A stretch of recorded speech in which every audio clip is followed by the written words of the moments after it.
Ciao à tutti et bienvenue sur le podcast Calcio Azzurro pour un débrief de la 10e journée de Serie A, une journée qui a été très riche en enseignements. Et pour m'accompagner aujourd'hui, j'ai le plaisir d'accueillir un ancien camarade de Calcio Mio et grand supporter du Milan, Kylian Pico. Salut Kylian. Salut Gilbert, salut à tous. Alors Kylian, journée riche en enseignements, cette 10e journée, donc avec un Napoli qui marque un grand coup en allant gagner 2-0 à Milan, l'Inter qui renaît un petit peu après une presta un peu kiff-kiff contre la Juve en s'imposant très facilement sur un terrain difficile à Empoli, la Juve elle-même qui a pas mal de soucis en défense, hein. Encore une fois, ça a été flagrant là contre Parme, l'absence de Bremer se fait sentir. Et puis on a trois équipes, la Lazio, l'Atalanta et la Fiorentina, qui font leur petit bonhomme de chemin et qui se retrouvent toutes les trois à égalité à la troisième place. Et Paolo Dybala a peut-être sauvé, enfin temporairement, le banc d'Ivan Juric hier soir. Enfin, ce sera à voir. Toi, dans cette 10e journée, quel a été, on va dire, ton coup de cœur ou le moment clé que tu as retenu? Alors moi, un petit coup de cœur, tu l'as vite fait mentionné, moi c'était l'équipe de Parme qui allait chercher le nul sur le terrain de la Juventus. J'ai trouvé cette équipe très dynamique et qui a su vraiment mettre en difficulté la Juve qui, depuis le match contre l'Inter, montre des écueils défensifs alors qu'elle avait réussi à n'encaisser qu'un seul but avant le match de l'Inter, il me semble, un ou deux seuls buts sur l'ensemble du championnat. Et vraiment, la vaillance de cette équipe m'avait particulièrement plu. Ouais, non, non, c'est vrai. Puis Parme, comme tu l'as dit, au-delà, on va dire, d'avoir tenu en échec la Juve, Parme joue quoi au football et c'est très très plaisant à avoir joué. Ils ont quand même le seul petit souci qu'on pourrait dire, c'est qu'il leur manque un petit peu de cynisme pour gagner certains matchs. Et du coup, ils ont perdu quelques points à droite à gauche bêtement. Mais en termes de jeu, c'est très très qualitatif. Moi, je vais mettre en avant un joueur, même si ça me coûte un petit peu de le mettre en avant. C'est Joël Podiapalo, l'attaquant de Venise, hein, qui après un début de saison un petit peu difficile entre le fait qu'il devait s'adapter, se réadapter ou s'adapter à la Serie A et qu'il a eu une petite blessure. Bah là, il commence à tourner et il emmène l'équipe de Venise avec lui. Et là, ils ont gagné le derby donc contre l'Udinese 3-2 en étant mené 2-0. Et c'est un joueur qui est génial et qui est complètement intégré à la ville et au club, hein. Il vit en centre-ville à Venise.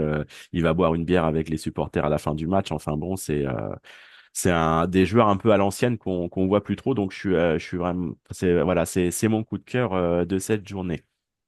Kylian, par contre, Mm. le big match, le gros match, je sais pas comment qu'on peut le l'appeler, c'était mardi soir, donc c'était Ouais. ce Milan-Napoli. La victoire Mm. du Napoli, donc 2-0 à Milan, pas, elle souffre de peu de contestations au final. On a vu quand même la différence entre les deux équipes. Et on va donc ouvrir notre premier thème de l'émission. Et une question, est-ce que le Milan n'a-t-il déjà pas perdu le Scudetto après seulement 9 journées? Parce que bon, c'était la 10e, mais pour le Milan, c'était la 9e vu qu'ils ont un Ouais. match en moins. Qu'est-ce que tu en penses? Bah, déjà, très personnellement, déjà, il m'a pas fallu attendre la neuvième journée, enfin la dixième journée, et donc 9 matchs pour le Milan, pour me rendre compte de cela, en fait, que le Scudetto était déjà perdu. Moi, je trouve que déjà, qualitativement, je la trouve vraiment, je trouve qu'elle a une qualité moindre par rapport à d'autres rivaux. Le gap avec l'Inter, pour moi, c'est encore creusé. Euh, la Juve s'est bien renforcée.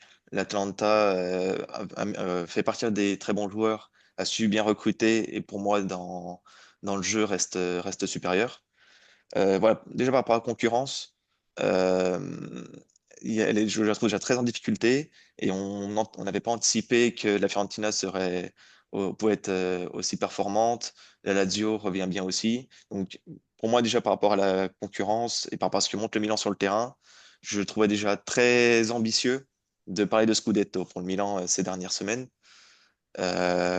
Ensuite, voilà, quand on voit le match face au Napoli où tu l'as dit, hein, la défense du Napoli fait ses preuves match après match, mais le manque d'arguments offensifs du Milan pour une équipe qui prétend, bah, à la base, voilà, elle visait le titre, mais je trouve vraiment court d'arguments. Il y a très peu de joueurs créatifs quand on y pense.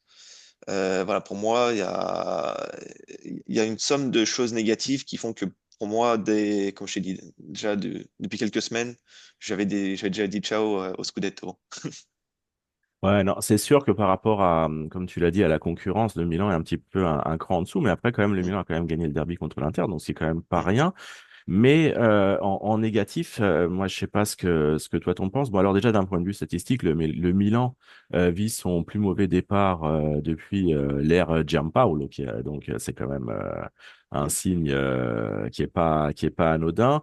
Je trouve qu'il y a quand même pas mal de joueurs qui sont vraiment en deçà de leur niveau, et je pense surtout à des joueurs défensifs, hein. Théo mm, Hernandez, bah, c'est plus le Théo qui emmenait le surplus et qui avait même créé ce nouveau poste, on va dire, de latéral qui rentre vers l'axe du terrain. Tomori, c'est n'est que l'ombre du joueur qu'il était il y a 2 ans. Un Thio n'a jamais réussi à passer le cap au-dessus. T'as aussi un Emerson Royal qui, au final, bah, je vois pas quelle est la différence avec un Calabria, sincèrement. ouais. Ouais, ouais. Et t'as un Loftus-Cheek au milieu qui a un physique, un style de jeu un peu à la britannique qui pourrait tout faire exploser en Italie, mais on a un peu l'impression qu'il cherche sa position, qu'il n'y arrive pas.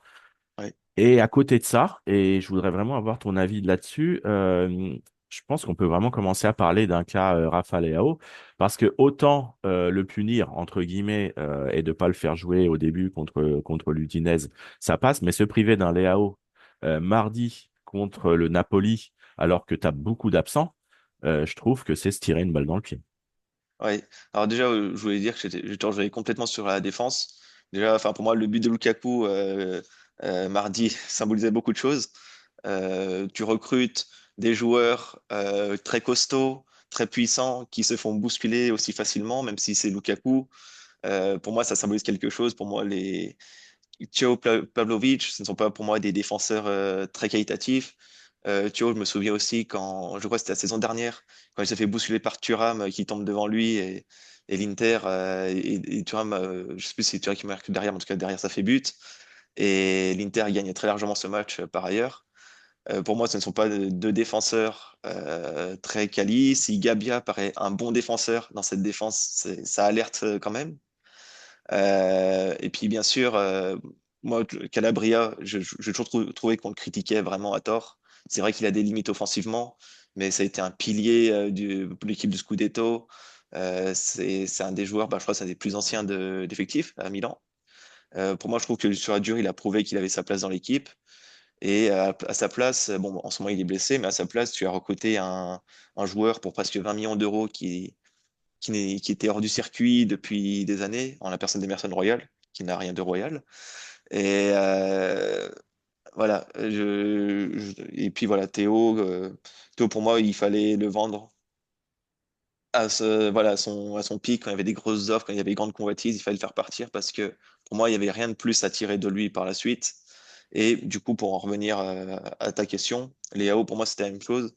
Quand Chelsea le voulait pour 120 millions d'euros, que lui faisait le forcing pour y aller, que Maldini se battait et qu'ils essayaient de trouver un accord contractuel, bah, en final, pour moi, c'était le moment où il fallait lâcher l'affaire. Voilà, à l'image aussi, par exemple, d'un Benacer, où à l'époque, il était convoité par Manchester City. Et aujourd'hui, voilà, il enchaîne les blessures. Ce n'est plus le joueur de l'année du Scudetto qui était vraiment providentiel. Voilà, donc Léao, pour moi, il aurait fallu savoir arrêter au bon moment, parce que maintenant, il sent que il est dans une équipe qui n'est pas à la hauteur de ses ambitions, etc. Enfin, pour moi, c'est son opinion, pour moi, ce n'est pas vraiment la mienne. Et, et je trouve que bah, ça reste juste un ailier percutant. Ce n'est pas pour moi un, un joueur sur qui doit reposer l'attaque. À l'inverse, moi, je préfère un Pulisic qui a cette capacité à jouer dans l'axe, qui s'est avéré beaucoup plus décisif que Léao ces derniers temps. Pour moi, il faudrait basculer de vision et qu'on entérine le fait que maintenant, c'est l'équipe de Pulisic. Mais malheureusement, il y a un coach qui n'arrive pas à imposer des choses. On a vu l'épisode Théo Léao qui était mis à l'écart parce que eux, au départ, montraient une certaine consternation du niveau de l'équipe. mais refuser un peu de se plier aussi au devoir. Pour moi, en fait, on est arrivé au bout de quelque chose. Tous les joueurs, tous les cadres actuels, pour moi, il faut passer à autre chose, renouveler l'équipe de fond en comble. Tu parles aussi de Tomori, pareil, qui n'est plus le joueur de l'année du Scudetto. Et voilà, pour moi, c'est le symbole d'un renouvellement qui doit se faire. Ouais, donc si on répond à notre question, enfin la réponse à notre question de départ, bah, Mm, elle est toute faite, hein, donc je pense que là-dessus on est d'accord. Le mm, Milan est pas taillé sur le papier en tout cas, et dans ce qu'on voit là actuellement pour aller jouer le titre. Déjà, je pense que ce serait bien d'arriver à cocher une place en Ligue des Champions, et mm, c'est loin d'être gagné. On va aborder un deuxième thème. Alors là, on va parler d'une équipe qui est en forme. Et je voudrais avoir ton avis, disons, sur cette Atalanta qui mm, jusqu'où peut-elle aller? Je te donne juste comme ça quelques stats. L'Atalanta, depuis le début de la saison, c'est 26 buts en 10 matchs, 15 mm, buts sur les 4 dernières journées, des occasions à foison. Un Retegui, meilleur buteur actuellement du championnat avec 10 buts. Un De Ketelaere qui est en train de devenir le nouveau Ilicic. Un Lookman qu'on sait pas trop en fait positionner. Est-ce que c'est... Il est un peu entre le Papou Gomez, mais un peu plus offensif. Tu mm, as un duo de milieu de terrain qui est peut-être l'un des meilleurs du championnat, Ederson et De Roon. Et tu as un effectif pléthorique surtout entre le milieu et l'attaque qui peut faire penser que cet Atalanta, finalement, peut-être aller jouer le Scudetto. mm. Ouais, je suis d'accord. Je suis d'accord sur le constat offensif. Pour la petite anecdote, du coup, Lookman est le deuxième joueur de Serie A au classement du Ballon d'Or. Ça, c'est un peu voilà. Pour la petite anecdote, je trouve pour un club comme l'Atalanta, avoir un joueur dans le classement du Ballon d'Or, je trouve ça vraiment, vraiment énorme. Euh, Moi, j'aime bien ouais, cette intensité, voilà, ce jeu très européen. Bah, si elle a gagné à C3, c'est pas pour rien. C'est parce qu'au final, c'est une des seules équipes italiennes qui a su s'adapter aux exigences européennes au niveau de l'intensité de jeu. Euh, Moi, je suis d'accord pour dire, pour moi, elle va faire top 4. Euh, pour moi, ces dernières années, elle a prouvé que c'était une équipe majeure de Serie A. Elle a prouvé aussi à l'échelle européenne qu'elle avait plus que prouvé même qu'elle avait sa place. Donc pour moi, c'est un club pour moi qui a changé de statut, qui n'est plus cette équipe de province entre guillemets, qui fait des coups d'éclat par-ci par-là. Non, c'est vraiment devenu une équipe majeure. Moi, là où je mettrais un bémol, c'est en défense. Je crois que c'est la moins bonne. C'est pas, il me semble que c'est la moins bonne défense du top 6 de série actuelle. Bon, on a juste un but de plus encaissé que l'Inter, mais euh, ça joue quand même. Pour moi, en défense, il y a quand même des écueils. Peut-être que l'absence de Scalvini fait défaut, notamment. Mais pour moi, c'est à terme, c'est ce qui peut encore faire défaut et qui fait que je ne le vois pas forcément remporter Scudetto, même s'il est un shortlist. Je pense aussi que, comment je peux dire ça, qu'elle n'a pas eu d'une adversité monstrueuse à l'heure actuelle. On se souvient de cette lourde défaite contre l'Inter, 4-0 très nette, qu'elle a fait oublier juste après en gagnant contre la Fiorentina, qui était un match des deux côtés hyper offensif. Ça allait dans tous les sens, c'était un match incroyable. Mais on s'aperçoit encore de ces failles défensives. Et du coup, ce week-end-là, ça va être un gros test contre le Napoli.